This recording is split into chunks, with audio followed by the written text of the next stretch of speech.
y vi volar por en medio del cielo a otro ángel que tenía el Evangelio eterno para predicarlo a los moradores de la tierra, a toda nación, tribu, lengua y pueblo.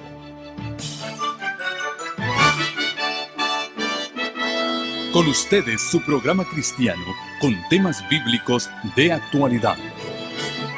Un programa que trae al mundo la verdad presente. Este es el Evangelio eterno.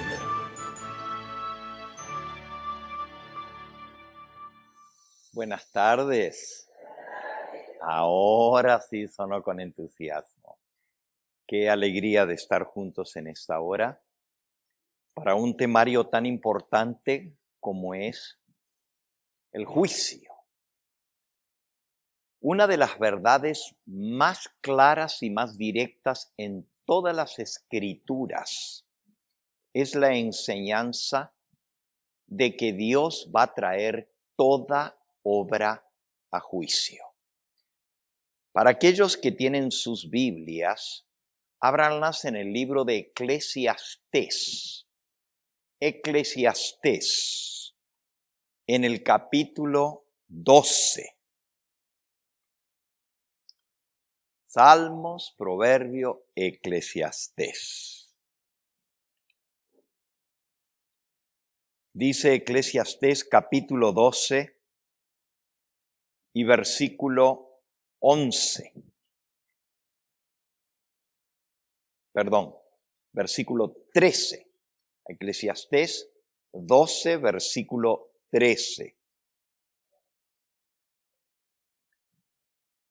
El fin de todo el discurso oído es este: teme a Dios y guarda sus mandamientos, porque esto es el todo del hombre, porque Dios traerá toda obra a juicio, juntamente con toda cosa encubierta, sea buena o sea mala.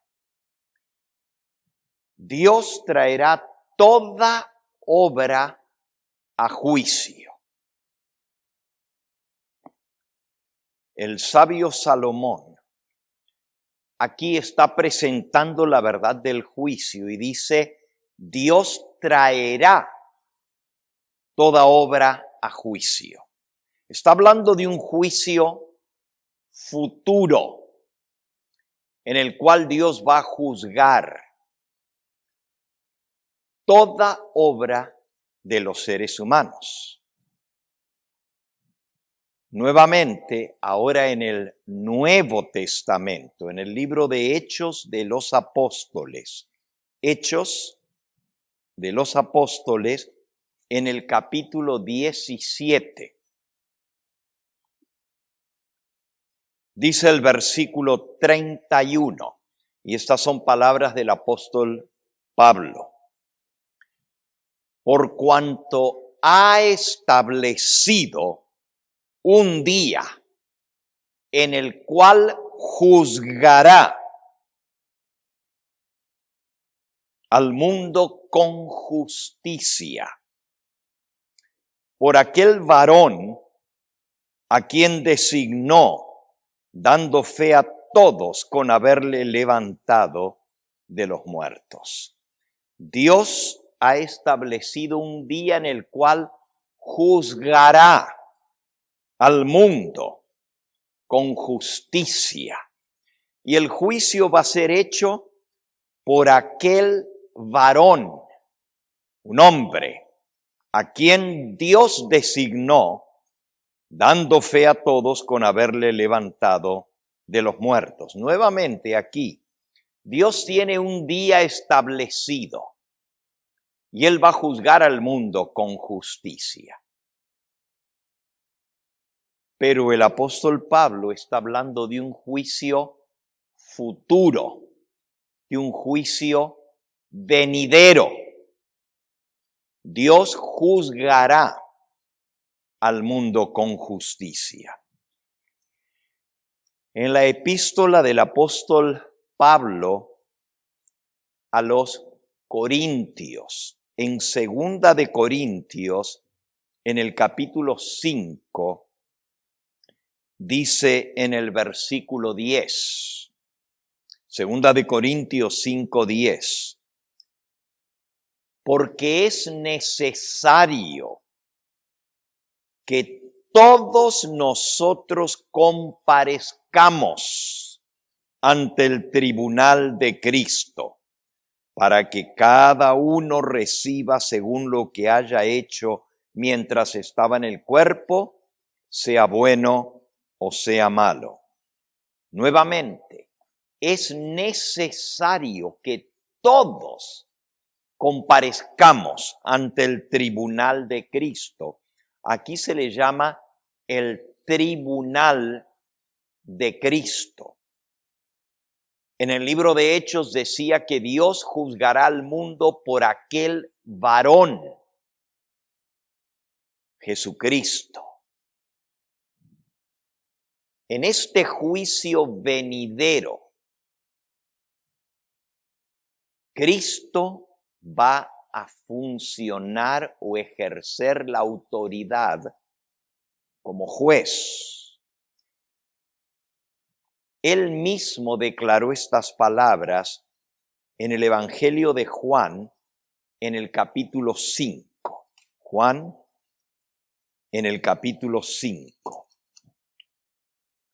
Dice en el versículo 22, porque el Padre a nadie juzga, sino que todo el juicio lo dio al Hijo, para que todos honren al Hijo como honran al Padre.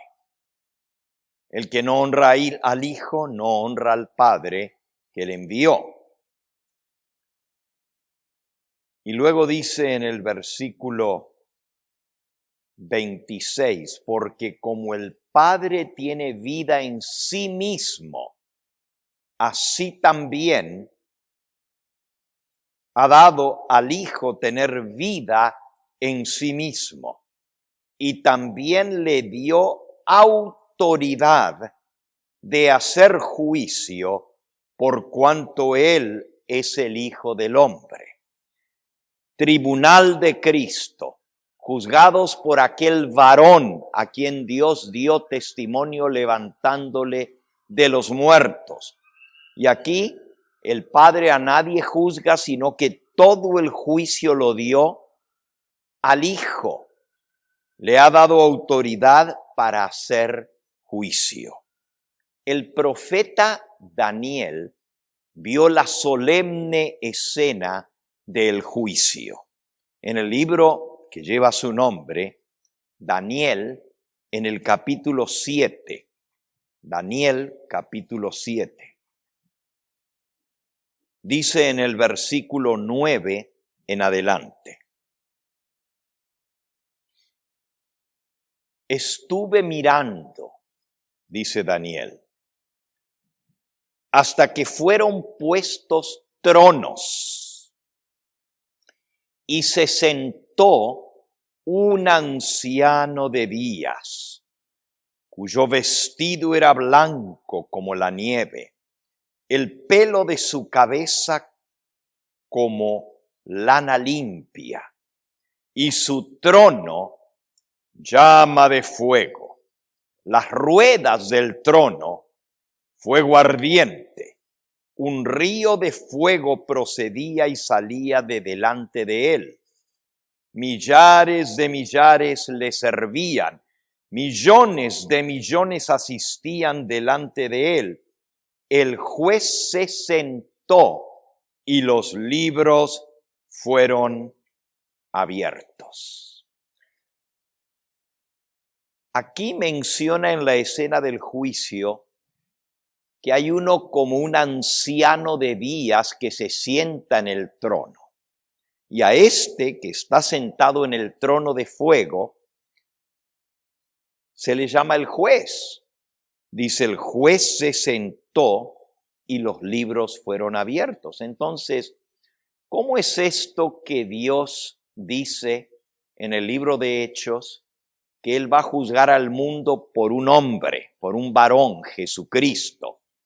¿Cómo es que el apóstol Pablo dice que todos nosotros vamos a comparecer ante el tribunal de Cristo?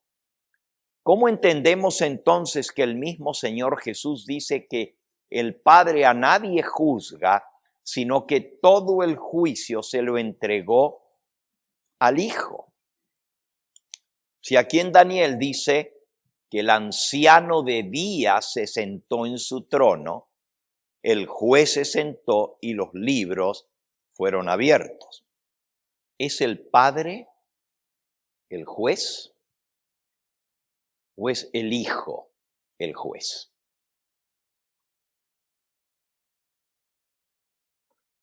Bueno, según las palabras del Señor Jesús, el Padre a nadie juzga. Todo el juicio lo dio al Hijo. Pero aquí en Daniel, en el capítulo 7, dice: se sentó un anciano de días. Y se le llama el juez. El juez se sentó y los libros fueron abiertos. Parece que hay más de uno que participa en el juicio. Allí mismo en el capítulo 7 de Daniel, sigue diciendo el versículo 13. Miraba yo en la visión de la noche, y aquí con las nubes del cielo venía uno como un hijo de hombre. Ahora aquí está el Hijo del Hombre, que vino hasta el anciano de días, el que estaba sentado en el trono, y le hicieron acercarse delante de él. Y le fue dado dominio, gloria y reino, para que todos los pueblos, naciones y lenguas le sirvieran. Su dominio es dominio eterno, que nunca pasará, y su reino uno que no será destruido. En las nubes del cielo viene uno semejante al Hijo del Hombre, y viene hasta el anciano de días, y a él se le da dominio, gloria y reino para que todos le sirvan. Un poquito más adelante explica que el juicio va a ser dado en favor de los santos del Altísimo. Versículo 22. Hasta que vino el anciano de días y se dio el juicio a los santos del Altísimo. Y llegó el tiempo y los santos recibieron el reino. Así que el juicio va a ser dado en favor del pueblo de Dios. Van a ser vindicados en el juicio. Pero el que viene y recibe el reino, el poder y la gloria es el Hijo del Hombre. Jesucristo es el Hijo del Hombre.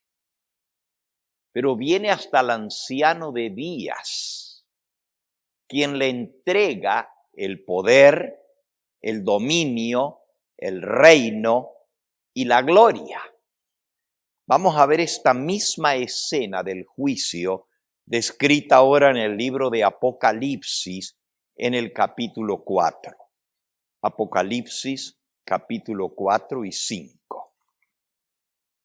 Comenzando en el capítulo 4 dice: después de esto miré, y aquí una puerta abierta en el cielo, y la primera voz que oí como de trompeta, hablando conmigo, me dijo: sube acá, yo te mostraré las cosas que sucederán después de estas. Y al instante estaba yo en el Espíritu, y aquí un trono establecido en el cielo, y en el trono uno se sentó. lo mismo que vio Daniel, un trono, y el anciano de días se sienta en el trono. El aspecto del que estaba sentado en el trono era semejante a piedra de jaspe y de cornalina. Había alrededor del trono un arco iris, semejante en su aspecto a la esmeralda. Y alrededor del trono había 24 tronos. Y vi sentados en los tronos a 24 ancianos, vestidos de ropas blancas, con coronas de oro en sus cabezas, y del trono salían relámpagos y truenos y voces, y delante del trono ardían 7 lámparas de fuego, las cuales son los 7 espíritus de Dios. Y delante del trono había como un mar de vidrio semejante al cristal, y junto al trono y alrededor del trono 4 seres vivientes llenos de ojos por delante y por detrás. Una escena muy imponente, muy impresionante. ¿Cuántos tronos vio Juan establecidos en el cielo? ¿Cuántos tronos? ¿Están seguros? Un trono, y en él estaba sentado el que brillaba como piedra de jaspe y de cornalina. Pero dice que alrededor de ese trono había 24 tronos más, en total 25 tronos. En el trono principal está sentado el anciano de días. En los otros 24 ancianos, en los otros 24 tronos, 24 ancianos. El juez, el anciano de días, está acompañado por la corte celestial. Es una escena muy solemne. 24 tronos alrededor del trono principal. Pero en el capítulo 5 se nos enfoca a una escena muy impresionante. Dice: vi en la mano derecha del que estaba sentado en el trono un libro escrito por dentro y por fuera, sellado con 7 sellos. Y vi a un ángel fuerte que pregonaba a gran voz: ¿quién es digno de abrir el libro y de desatar sus sellos?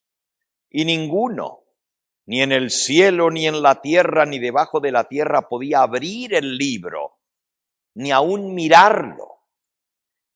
Y yo, dice Juan, lloraba mucho, porque no se había hallado a ninguno digno de abrir el libro, ni de leerlo, ni aún de mirarlo. Y uno de los ancianos me dijo: no llores. He aquí que el león de la tribu de Judá, la raíz de David, ha vencido para abrir el libro y desatar sus 7 sellos. Y miré, y vi en medio del trono y de los 4 seres vivientes, y en medio de los 24 ancianos, estaba en pie un cordero como inmolado, que tenía 7 cuernos y 7 ojos, los cuales son los 7 espíritus de Dios enviados por toda la tierra. Y vino el cordero y tomó el libro de la mano derecha del que estaba sentado en el trono. En esta escena vemos el acercamiento del Cordero o del Hijo del Hombre al anciano de días que está sentado en el trono. El anciano de días tiene un rollo con 7 sellos. A veces los pintores han dibujado ese rollo con 7 sellos por fuera, pero realmente los 7 sellos se van abriendo uno por uno. En el capítulo 6 dice el versículo 1, y cuando el Cordero abrió uno de los sellos, oí a uno de los 4 seres vivientes decir como con voz de trueno, ven y mira. Y luego dice en el versículo 3, cuando el Cordero abrió el segundo sello, oí al segundo ser viviente que decía, ven y mira. Versículo 5, cuando abrió el tercer sello, oí al tercer viviente que decía, ven y mira. Y así sucesivamente, cada sello se va abriendo en forma sucesiva, no todos al mismo tiempo. Se abre uno y se mira lo que está escrito en ese sello. Para que nos imaginemos un poquito, Dios le muestra a Juan un rollo. También se le llama un libro. En aquella época, la única manera de registrar algo era escribiendo en un libro o rollo. No existía la imprenta, no existía los libros como ahora con páginas. Se escribía sobre cueros de animales que se cosían, se ponían sobre una mesa y se iba escribiendo. Se iba enroscando de un lado cuando se completaba de escribir y se desenroscaba de aquí, se escribía y se seguía enroscando y desenroscando.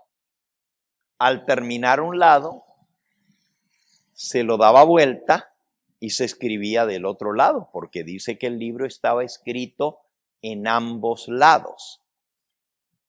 Les decía que los pintores que han pintado esto ponen un rollo con 7 sellos por afuera. Entonces, para leer el libro hay que quitarle de una sola vez los 7 sellos, si no, no se puede abrir. En este caso es muy distinto, porque se quita el primer sello y se puede leer. Se quita el segundo y se puede ver, y así sucesivamente. Para que se imaginen un poquito lo que Juan vio en visión, el último sello estaba por fuera, que vendría a ser el primero.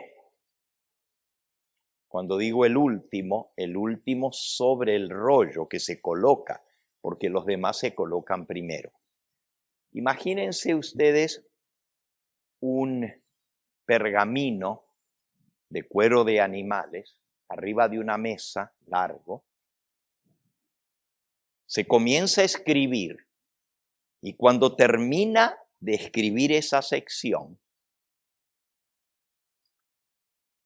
se lo da vuelta, se escribe del otro lado esa sección y luego con el mismo cuero del animal tienen como cordones de cuero, se le hace un orificio en el cuero donde se escribió, se lo pasa al otro lado, se lo enrolla, ¿ok?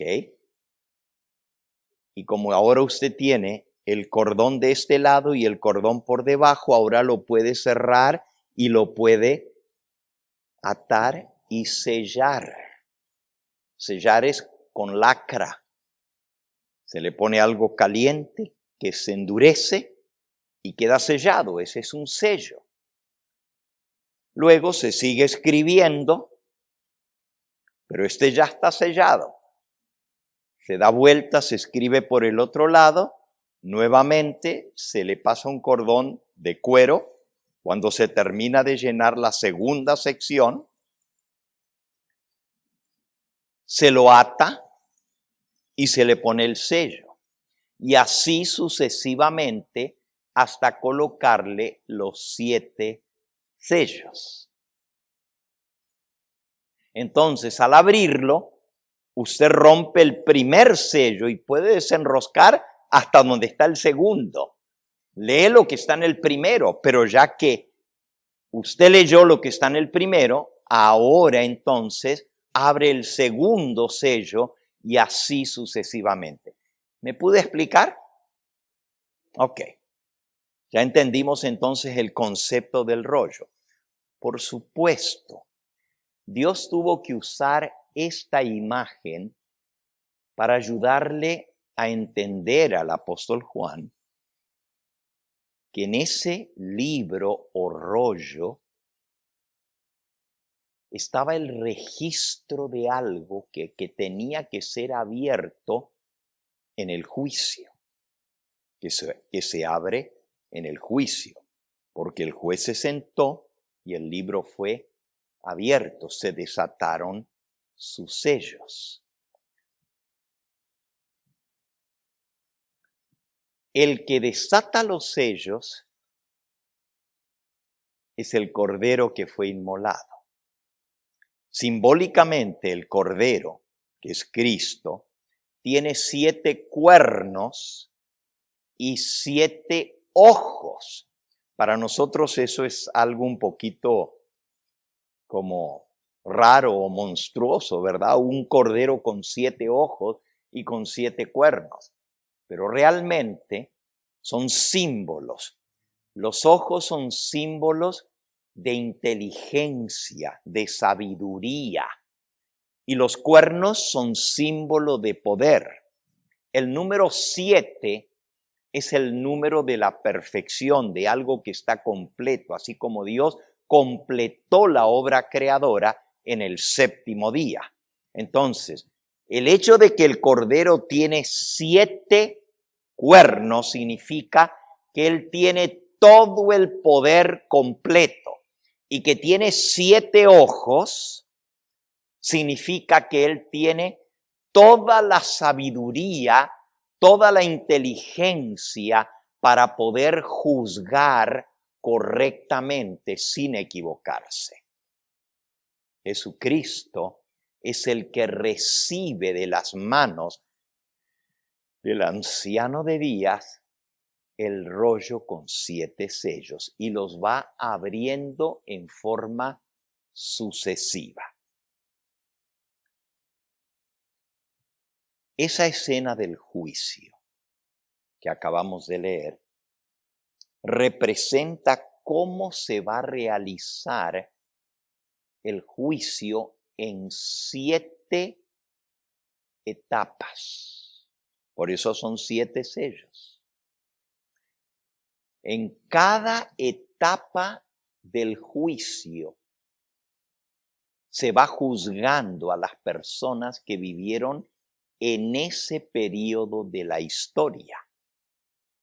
Cuando se termina el juicio de ese periodo, se abre el segundo sello y se juzga a las personas que vivieron en el próximo periodo de la historia y así sucesivamente. El 7º sello es el juicio de los vivos. Los primeros 6 sellos se juzgan a las personas que vivieron en el pasado, desde el comienzo del mundo hasta el final, pero el 7º sello se juzga a las personas que todavía están vivas en esta tierra. Mañana nosotros vamos a ver cómo se realiza ese juicio y cuáles son las bases. Ahora, todos los escritores inspirados por el Espíritu Santo registraron que va a haber un juicio. Y ese juicio, Dios traerá toda obra a juicio.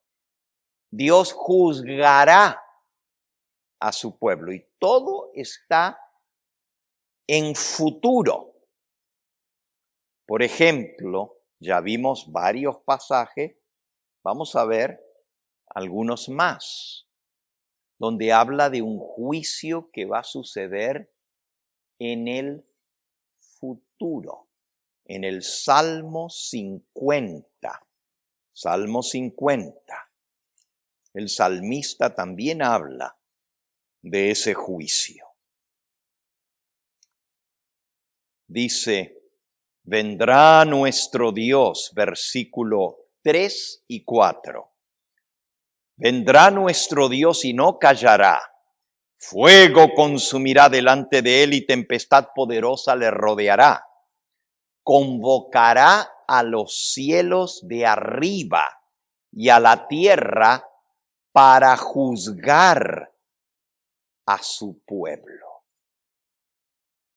Juntadme mis santos, los que hicieron conmigo pacto con sacrificio, y los cielos declararán su justicia, porque Dios es el juez. Nuevamente, en este contexto del juicio, Dios va a juzgar a su pueblo. A su pueblo. Vamos ahora al libro de Hebreos. Hebreos en el capítulo 10. Dice el versículo 30. Pero conocemos al que dijo, mía es la venganza, yo daré el pago, dice el Señor. Y otra vez, el Señor juzgará a su pueblo. Ya van dos veces, en el libro de Salmos, ahora en el libro de Hebreos, Dios juzgará a su pueblo.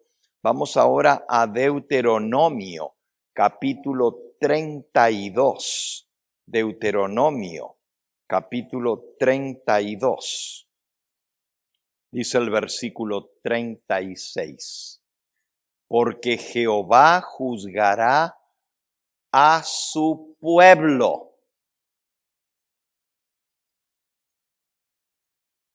Y por amor de sus siervos, se arrepentirá cuando viere que la fuerza pereció y que no queda ni siervo ni libre. Jehová juzgará a su pueblo. ¿Por qué el pueblo de Dios tiene que ser juzgado? Yo entiendo que Dios tiene que juzgar al universo, que tiene que juzgar al mundo entero, como ya leímos.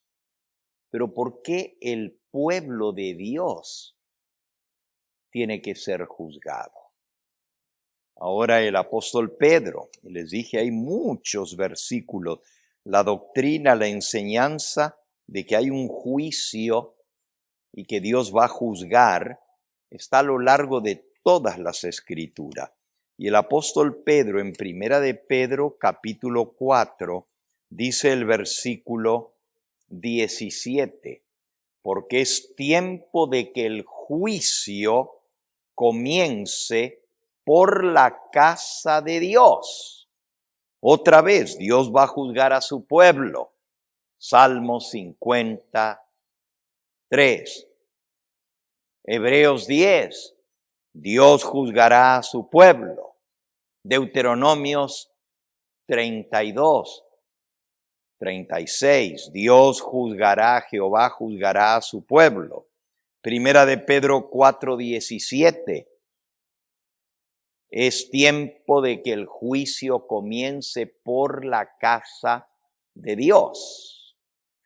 Todos estos pasajes hablan de el juicio como algo que vendrá en el futuro. La enseñanza o la doctrina del juicio se conoce como el juicio final. El juicio final. Es decir, que al final de la historia de este mundo, Dios va a juzgar a los seres humanos. En el libro de Apocalipsis, en el capítulo 20, Apocalipsis 20, dice el versículo 12 en adelante: vi a los muertos, grandes y pequeños, de pie ante Dios, y los libros fueron abiertos. Y otro libro fue abierto, el cual es el libro de la vida, y fueron juzgados los muertos por las cosas que estaban escritas en los libros según sus obras. Versículo 13. El mar entregó a los muertos que había en él, y la muerte y el sepulcro entregaron a los muertos que había en ellos, y fueron juzgados cada uno según sus obras. Otra vez, la verdad de que todos los seres humanos compareceremos ante el tribunal de Cristo, que todos seremos juzgados según lo que está escrito en los libros, y que se nos va a dar el premio o el castigo de acuerdo al registro de nuestra vida. Ya leímos en 2 de Corintios 5:10, porque es necesario que todos nosotros comparezcamos ante el tribunal de Cristo para que cada uno sea juzgado y reciba según lo que hizo mientras estaba con vida en esta tierra, sea bueno o sea malo. Y el sabio Salomón, en nuestro primer pasaje que leímos, decía: porque Dios traerá toda obra a juicio, ya sea encubierta o secreta o a la luz, y cada uno será juzgado según sus obras. Todo esto nos enseña de la verdad de un día de juicio. ¿Y por qué se necesita un día de juicio? En primer lugar, el saber que vamos a ser juzgados nos ayuda a enfocarnos en el hecho de que todo lo que hagamos, sea bueno o sea malo, va a pasar revista delante de Dios y tendremos que dar cuenta por lo que hicimos. Eso le pone freno al pecado desenfrenado. Cuando no hay que dar cuentas, cada uno hace como quiere, pero si tenemos que dar cuentas, entonces nos cuidamos. Esa es la explicación más lógica de por qué el juicio. Pero en realidad vamos a aprender en esta miniserie de 4 temas que vamos a estudiar que hay propósitos mucho más profundos en el juicio que solo castigar o premiar, que solo ponerle coto o freno al pecado, a la rebelión, para que la gente no siga haciendo tanto malo. El que piensa que no tiene que rendir cuentas, vive como quiere y hace lo que quiere, pero el que sabe que va a tener que rendir cuentas, entonces se cuida. Pero eso es solamente un nivel del razonamiento. El propósito del juicio de Dios es mucho más amplio que dar su merecido a cada persona. La razón por la cual Dios va a ejecutar juicio es mucho más abarcante que simplemente darle a cada uno según su obra. Pónganse a pensar por un momento y vamos a verlo durante estos temas juntos. El juicio de Dios vindica el carácter de Dios y la actuación de Dios ante todo el universo. ¿Por qué necesita Dios hacer juicio? ¿A poco Dios no sabe quiénes se van a salvar y quiénes se van a perder? ¿Quiénes merecen la vida eterna y quiénes merecen ser condenados? ¿Necesita Dios un juicio para determinar quiénes se salvan y quiénes se pierden? ¿Qué les parece? Hasta que Dios no investigue los libros, Él no sabe quiénes se salvan y quiénes se pierden, ¿o sí sabe? Claro que sabe. No es Dios el que necesita el juicio para determinar el premio que cada uno recibirá o el castigo que cada uno recibirá. ¿Se sorprenderían ustedes si yo les dijera que las etapas del juicio, y de eso vamos a estudiar, hay 3 fases del juicio? 3 fases. La primera fase es para juzgar a los seres humanos en 7 periodos de la historia. Fue el libro que tenía 7 sellos. Esa fase del juicio se llama el juicio investigador.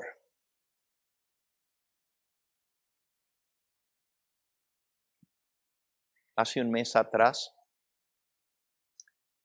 le quitaron la vida en forma drástica y brutal a un joven de 31 años en la Universidad de Utah.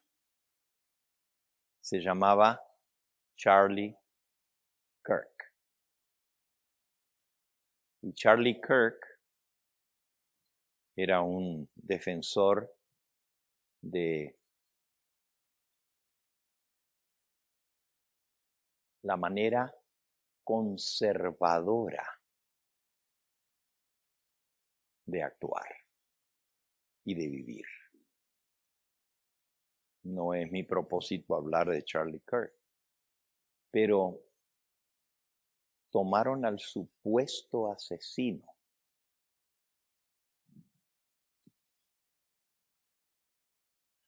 Su padre lo entregó a la policía. ¿Ya ha sido condenado el supuesto asesino de Charles Kirk? ¿Ya lo declararon culpable? ¿Sí o no? ¿Todavía no?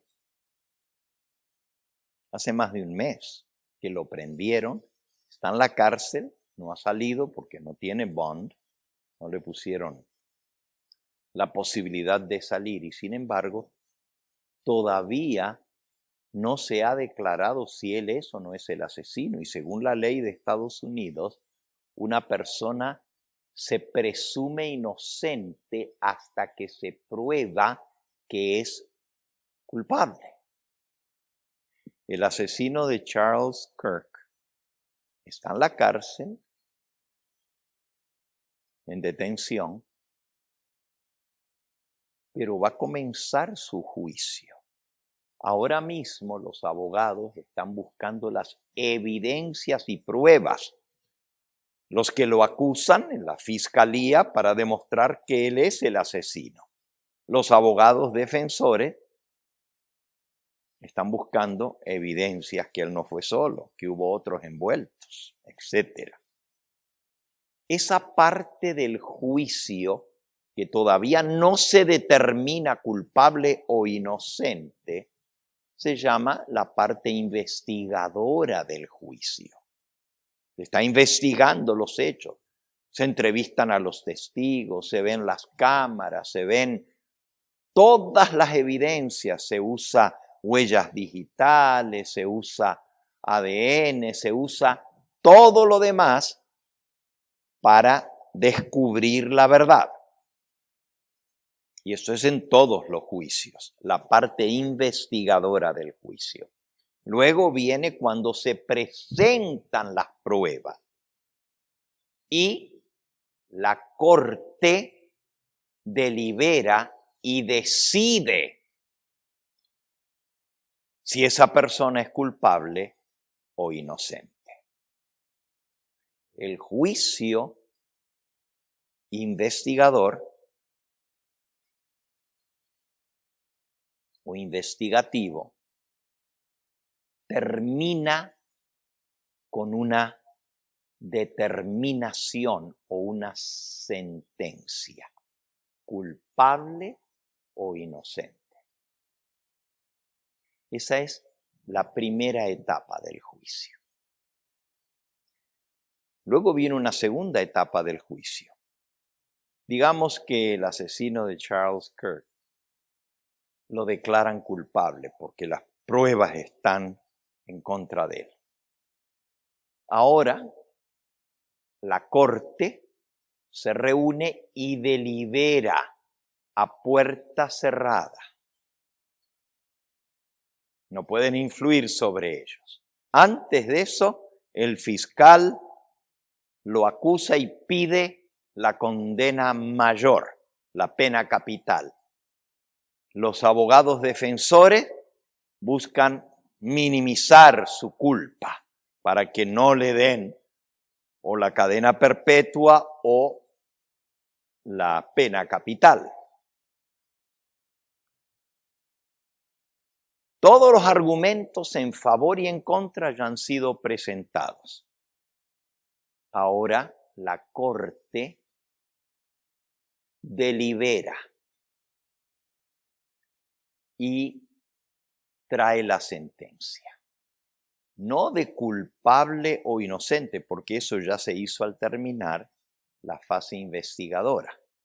Ahora van a traer la sentencia. ¿Qué culpa pondrán sobre él? ¿Será 25 años? ¿Será 50 años de cárcel? ¿Será 1 año o será la pena capital? Ojo por ojo, diente por diente, vida por vida. En Utah hay pena capital y lo pueden eliminar por lo que él hizo. Esa parte del juicio se llama juicio adjudicativo. Adjudicativo viene de la palabra adjudicar o pasar sentencia. Ya está declarado culpable al final de la primera etapa del juicio que determina si es culpable o inocente. Ahora, la segunda etapa determina cuál va a ser el castigo. Y al final de esa otra etapa se adjudica la sentencia. Pena capital. O prisión de por vida, cadena perpetua. O 50 años sin posibilidad a parol. O lo que sea. Allí termina la segunda fase del juicio. Pero todavía no terminó el juicio, porque hay una tercera fase. Y esa tercera fase se llama el juicio ejecutivo. Por cierto, esta semana enjuiciaron o cumplieron la sentencia en varios estados de pena capital, en el estado de Texas, en el estado de Florida, contra personas que habían sido declarados culpables. Y esta semana que estamos viviendo, se los ejecutó.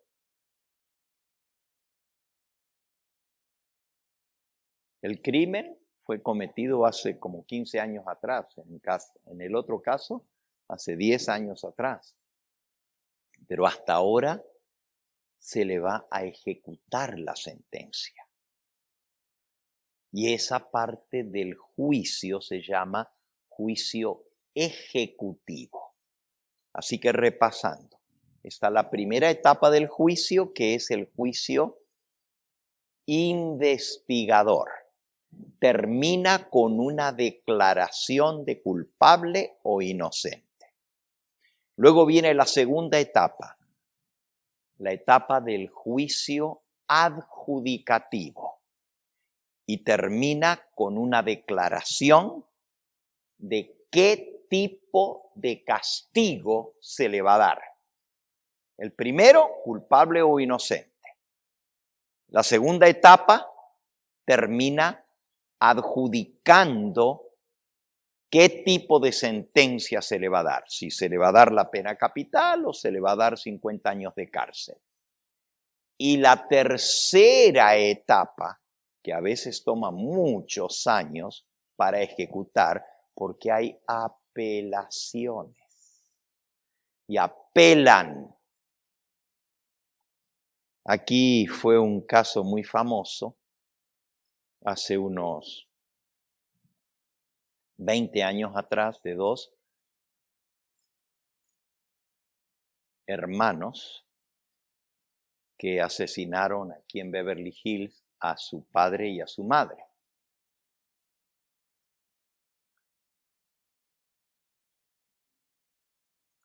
Los hermanos Méndez, de descendencia cubana, padre cubano. Se los declaró culpables, no había duda alguna que ellos habían asesinado a sus padres. Se le adjudicó sentencia, cadena perpetua, pero no se terminó allí porque hubo un montón de apelaciones. Y hace unas semanas atrás, casi, el board de parole los deja salir libres. Después de 30 años, y no 20, 30 años atrás. No lo aprobaron esta vez. Pero todavía no se ejecuta la sentencia definitiva. ¿Entendimos las tres fases del juicio? Bueno, en la Biblia se presentan también estas mismas tres fases del juicio. La primera, el juicio investigador. La segunda, el juicio adjudicativo. Y la tercera, el juicio ejecutivo. Muchas personas, cuando leen la Biblia, no saben diferenciar entre una etapa y otra del juicio y se confunden.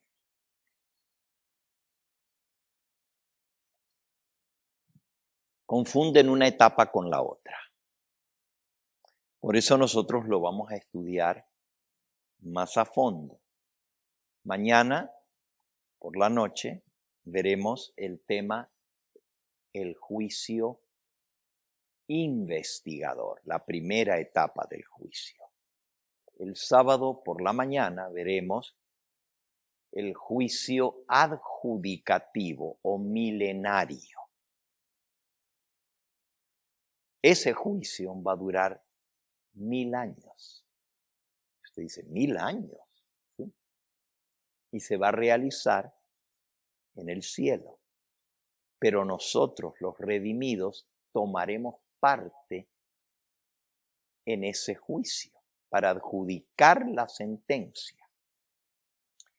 En la parte del juicio investigador, que vamos a ver mañana por la noche, es donde hay una corte de 24 ancianos, los 24 tronos que están en torno al trono principal, y donde se le da la autoridad a Cristo de hacer juicio, porque Él es el juez de toda carne. Eso es en la primera etapa del juicio. En la segunda etapa del juicio, si ustedes leen, por ejemplo, un versículo, 1 de Corintios, capítulo 6 y versículo 2. ¿No sabéis que los santos han de juzgar al mundo? Y si el mundo ha de ser juzgado por vosotros, ¿sois indignos de juzgar cosas muy pequeñas? ¿O no sabéis que hemos de juzgar a los ángeles? Los santos, los redimidos, vamos a juzgar al mundo, pero no en la primera etapa, en la segunda etapa del juicio. Es donde los santos han de participar. En la etapa del juicio milenario. Nuevamente, otro pasaje, Apocalipsis capítulo 20 y versículo 4. Vi tronos. Otra vez ahí están los tronos. Pero estos no son los tronos del Apocalipsis 4 que leímos. Allá estaba un trono y 24 tronos. Cualquiera dice, aquí están tronos y allá están tronos, es la misma escena. No, dice, vi tronos y se sentaron sobre ellos los que recibieron facultad de juzgar. Y vi a las almas de los decapitados por causa del testimonio de Jesús y por la palabra de Dios, los que no habían adorado a la bestia ni a su imagen y no recibieron la marca en sus frentes ni en sus manos, y vivieron y reinaron con Cristo 1000 años. Ese es el juicio del milenario. Y los redimidos reciben facultad de juzgar aún a los ángeles. ¿Saben ustedes que los ángeles están guardados y reservados para el día del juicio? Lean, por ejemplo, en Segunda de Pedro, en el capítulo 3 y el versículo 7. Pero los cielos y la tierra que existen ahora están reservados por la misma palabra y guardados para el fuego en el día del juicio y de la perdición de los hombres impíos.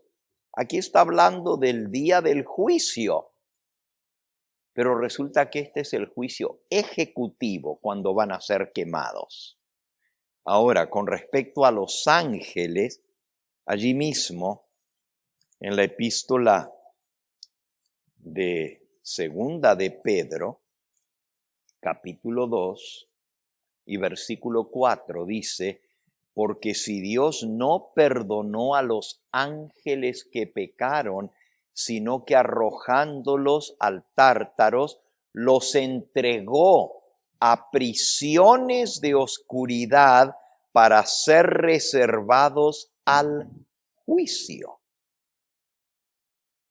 Los ángeles están aguardando el juicio de ellos, y ese juicio se va a realizar en los 1000 años que los redimidos vamos a estar en el cielo. Otra vez el libro de Judas, justo antes de Apocalipsis. Y miren cuántos pasajes hemos leído ya esta noche sobre el juicio. Es una de las doctrinas más tratadas en las Sagradas Escrituras, a las cuales se les dedica más tiempo. Dice Judas en el versículo 6. A los ángeles que no guardaron su dignidad, sino que abandonaron su propia morada, los ha guardado bajo oscuridad. lo mismo que leímos en Pedro, en prisiones de oscuridad. Los ha guardado en oscuridad, en prisiones eternas para el juicio del gran día. Así que hay un gran día del juicio y los ángeles están reservados y guardados para ser juzgados en el día del juicio. Pero nosotros vamos a juzgar a los ángeles. Todas estas cosas son tan interesantes, lo que tiene que ver con el juicio. Bueno, esta noche hemos introducido el tema del juicio, las tres etapas del juicio, o las tres fases del juicio. El juicio investigador, el juicio adjudicador o adjudicativo y el juicio ejecutivo, cuando se ejecuta la sentencia. Pero también hemos visto que en la fase del juicio investigador, los seres humanos van a ser juzgados en 7 etapas o en 7 períodos de la historia, que son 7 sellos. Eso lo vamos a ver mañana por la noche. Y vamos a ver cuáles son esos 7 períodos de la historia. Comienza por los primeros que vivieron en este mundo. Y el juicio va primero por los muertos, se juzga a los muertos, y luego, en la última etapa del juicio, se juzga a los vivos. Y eso se llama el juicio de los vivos.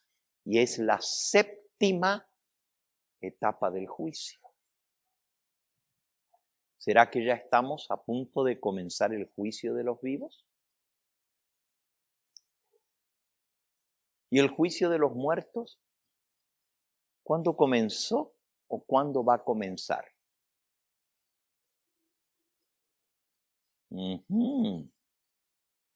Miren qué interesante lo que dice Apocalipsis capítulo 11, versículo 18. Se airaron las naciones y tu ira ha venido y el tiempo de juzgar a los muertos y de dar el galardón a tus siervos los profetas, a los santos, a los que temen tu nombre, y de destruir a los que destruyen la tierra. Y cuando llega el tiempo de juzgar a los muertos, dice, el templo de Dios fue abierto en el cielo y el arca de su pacto se veía en el templo. Y hubo relámpagos, voces, truenos y un terremoto y grande granizo. Pregunto, ¿dónde está el arca del pacto?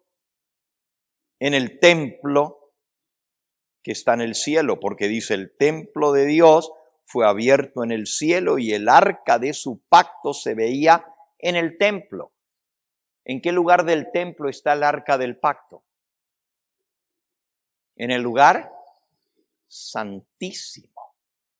Y cuando comienza el tiempo de juzgar a los muertos, se ve el arca del pacto en el lugar santísimo.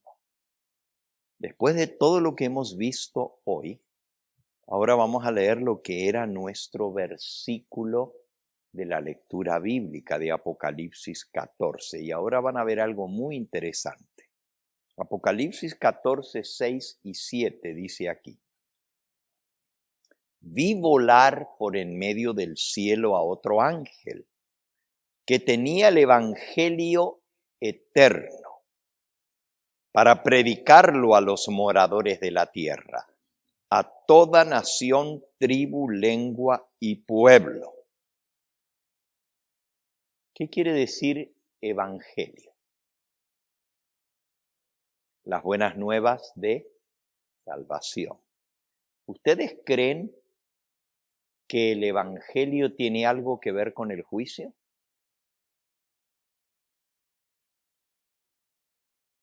¿Está incluido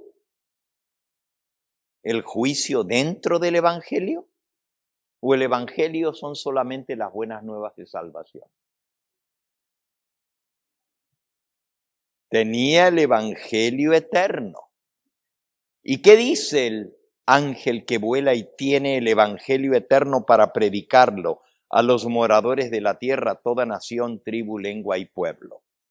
Diciendo a gran voz, versículo 7, temed a Dios y dadle gloria, porque la hora de su juicio ha llegado. Aquí notamos un cambio drástico en la forma verbal. Todos los versículos que leímos antes del juicio hablaban de que Dios juzgará al mundo con justicia.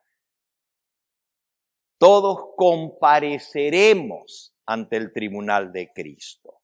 Dios juzgará a su pueblo.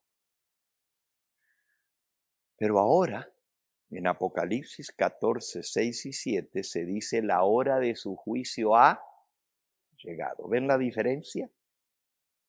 Todos los profetas, todos los que escribieron las escrituras, hablaron de un juicio futuro que vendría. Hasta el mismo Salomón en Eclesiastés, que fue nuestro primer versículo, decía, Dios traerá toda obra a juicio. Está en el futuro, traerá. Todavía no lo ha traído, pero lo traerá a juicio. Pero Apocalipsis 14, 7 dice, la hora de su juicio ha llegado. Mañana por la noche vamos a ver cuándo llegó esa hora del juicio. Pero el mensaje del primer ángel anuncia que estamos viviendo en la hora del juicio. Es decir, ya el juicio comenzó. Ya el juicio se inició en la primera fase del juicio, la fase investigadora. La segunda fase del juicio es el juicio que dura 1000 años, el juicio adjudicativo, y ahí se van a juzgar a los perdidos y a los ángeles caídos. En la primera fase del juicio solo se juzga a la casa de Dios. ¿Se acuerdan los versículos que leímos donde Dios dice, Dios juzgará a su pueblo? Es hora de que el juicio comience por la casa de Dios. Los únicos juzgados en la primera fase del juicio son los que alguna vez fueron parte del pueblo de Dios. Y esto lo vamos a ver claro mañana por la noche. La segunda fase del juicio no tiene nada que ver con el pueblo de Dios. Estos ya han sido juzgados y declarados inocentes al final de la fase investigadora. En la fase investigadora, cuando una persona es declarada inocente, ahí se acabó el juicio. No hay más juicio. ¿O no es así? Alguien va a juicio, pero se demuestra que es inocente, ¿sigue el juicio? No, ahí termina. Así es para la casa de Dios. El juicio va a ser dado en favor de los santos del Altísimo. Y los santos recibiremos el reino. Escucharemos de Jesús, venid benditos de mi Padre, heredad del reino preparado para vosotros. Y a Jesús, al final de esa fase investigadora del juicio, se le da el reino, se le da la gloria y el poder. Recibe el reino de los redimidos. La segunda fase del juicio no tiene nada que ver con la casa de Dios. Ya han sido declarados inocentes y ya han sido glorificados. Pero la segunda fase del juicio tiene que ver con los perdidos, con los condenados y con los ángeles condenados. Y la tercera parte del juicio es al final de los 1000 años, el juicio ejecutivo, también conocido como el lago de fuego. Y se lo veremos el sábado por la tarde. ¿Alguna pregunta sobre lo que hemos visto hoy?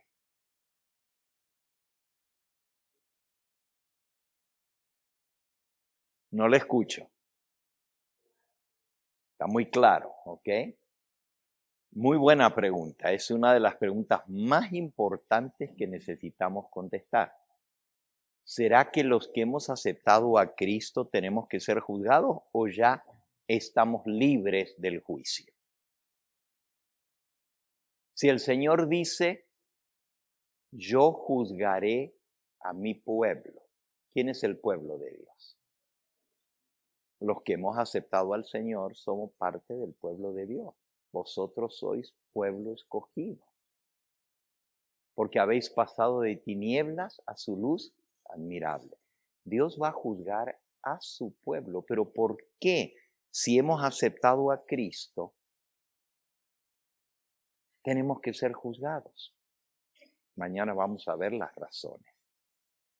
Dios respeta el libre albedrío de cada persona. Y yo puedo aceptar al Señor Jesús hoy, decir que creo en Él, confesar mis pecados y ser perdonado. Pero mañana le puedo dar la espalda a Cristo y decir, ya no quiero saber más nada con Cristo. Quiero volver a mis caminos antiguos. Rechazo la gracia de Cristo.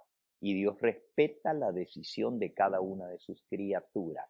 Por eso, aunque somos salvos por la fe, somos juzgados por las obras, porque las obras demuestran si la fe fue genuina.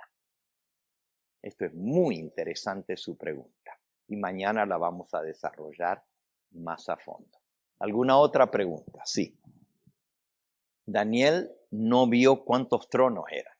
Él solamente vio tronos. Fue Juan el que vio los 24 tronos. Sí. Representan a aquellos que van a juzgar al pueblo de Dios, al Israel de Dios. Jesús les dijo a sus discípulos, vosotros os sentaréis sobre 12 tronos y juzgaréis a las 12 tribus de Israel. 12 tribus, Antiguo Testamento. 12 apóstoles, Nuevo Testamento. Son 12 y 12, 24. Y tienen que ver con el juicio del Antiguo Testamento y del Nuevo Testamento. Y al ver las etapas, las 7 etapas del juicio, mañana vamos a ver cuáles son esas 7 etapas y por qué Dios va a tener a personas de cada periodo de la historia para juzgar a los que vivieron en ese periodo. Porque nada más justo que los que vivieron en la misma época nos juzguen, porque conocen las circunstancias que nos tocaron pasar. Alguien que vive ahora no puede juzgar a alguien que vivió antes de Cristo, porque las circunstancias son difíciles, son distintas, y los que vivieron antes de Cristo no pueden juzgar a aquellos que hemos tenido más luz, porque Dios nos ha dado la luz de Cristo. Entonces, cada uno va a ser juzgado según el periodo en el cual nos ha tocado vivir, según la luz que Dios nos ha dado. Y habrá representantes tanto del Antiguo Testamento, las 12 tribus, como los 12 apóstoles del Nuevo Testamento. Todas estas preguntas son muy, pero muy interesantes. Me gustan, me gustan. Si no hay ninguna otra, vamos a concluir aquí. Nos vamos a poner en pie. Vamos a cantar nuestro himno final.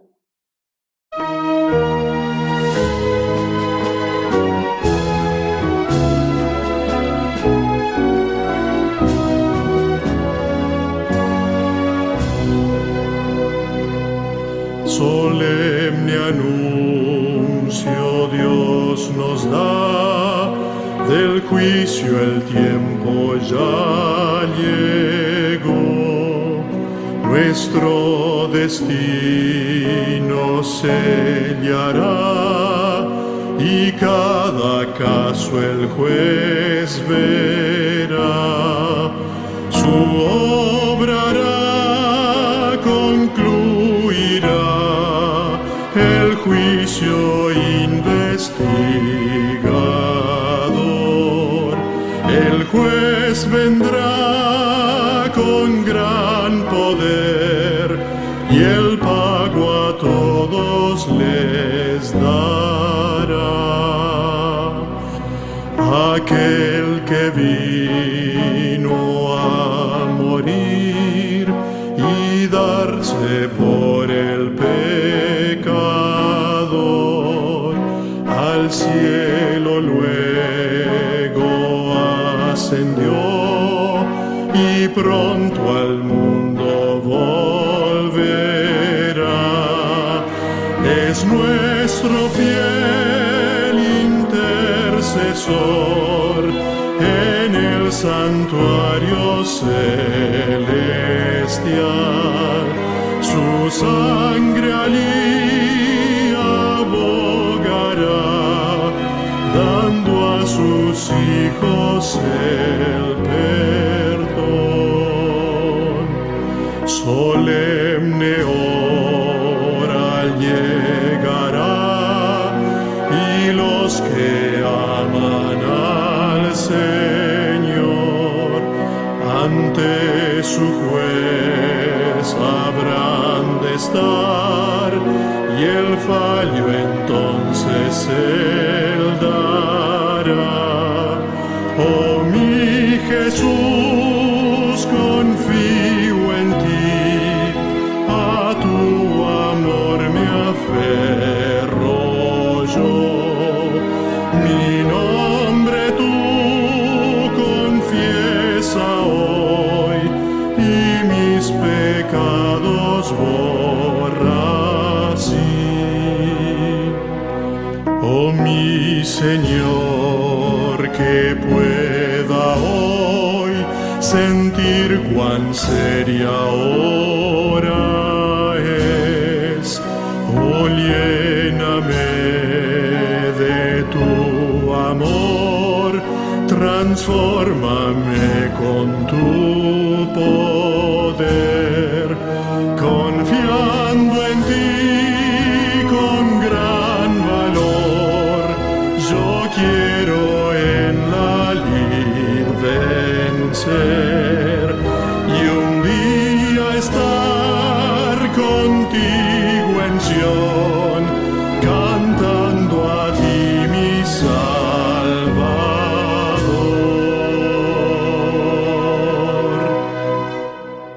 De rodillas para orar.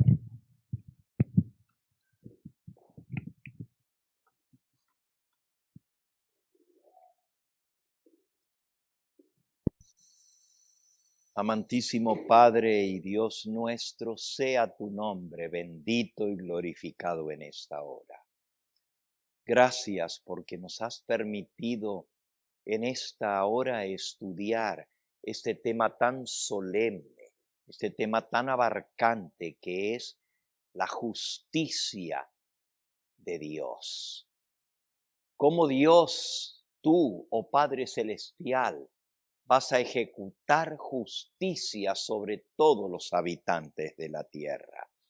Hemos comprendido, Señor, un poco más sobre el juicio y queremos que tú nos guíes al estudiar estos temas para que tu nombre pueda ser vindicado, no solamente en nuestra vida, pero también ante todo el universo.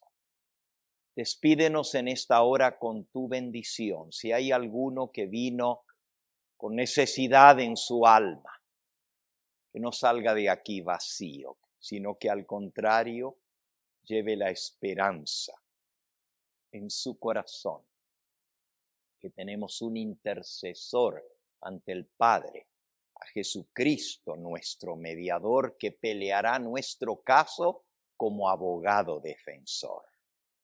Llévanos con bien y tráenos nuevamente el día de mañana a recibir tu santo sábado y a seguir estudiando este importante tema.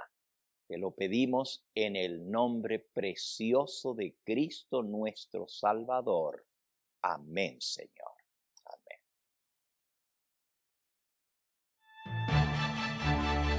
Este fue el Evangelio Eterno, su programa cristiano de actualidad bíblica, trayendo al mundo la verdad presente.